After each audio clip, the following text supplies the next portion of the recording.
In the middle of one of the driest deserts on Earth, someone drew a hummingbird the size of a football field, a spider, a monkey, a condor with a 440-foot wingspan.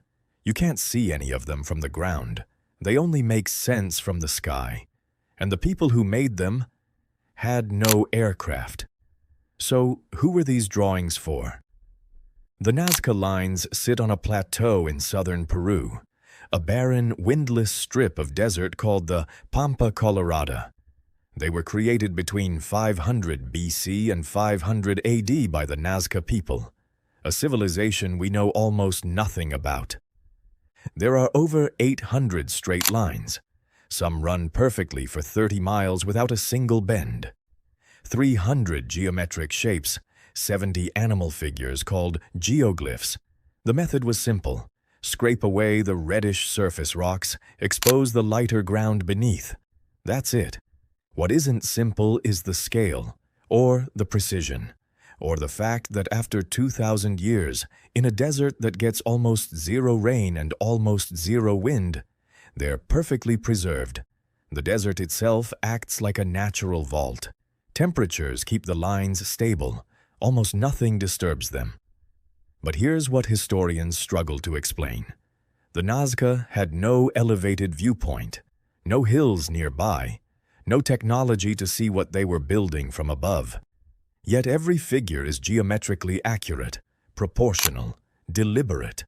The most accepted theory today is that the lines were ritual pathways, walked during ceremonies, possibly connected to water worship in a region that was chronically dry. Some archaeologists believe they were a massive astronomical calendar, certain lines pointing toward the rising sun during solstices. Maria Reiche, a German mathematician who spent 40 years studying the lines, was convinced they were a star map. She mapped the figures against known constellations. Some alignments hold up, others don't. Then there's the water theory. Recent research found many lines point directly toward underground water sources. In a desert civilization, water wasn't just practical, it was sacred. Each theory explains some of the lines. None explains all of them. And none of them fully answers the central question: why draw something you can never fully see yourself? In 2019, AI analysis discovered over 140 new figures previously invisible to the human eye, hidden in the surface for 2,000 years. Some of them show figures in apparent motion, figures that look like they're performing rituals. One researcher at Yamagata University found a new humanoid figure, arms raised, standing over 65 feet tall, that nobody had documented in a century of study. The more technology we apply to the Nazca Lines, the more figures we find, which means we still don't know the full extent of what was built here.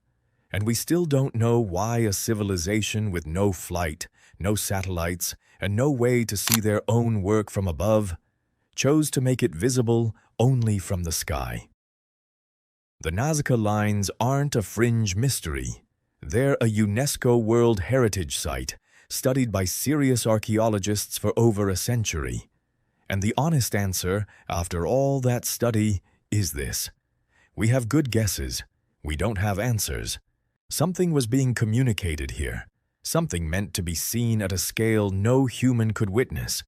The question is, by whom? If this made you think, subscribe. New mysteries every week.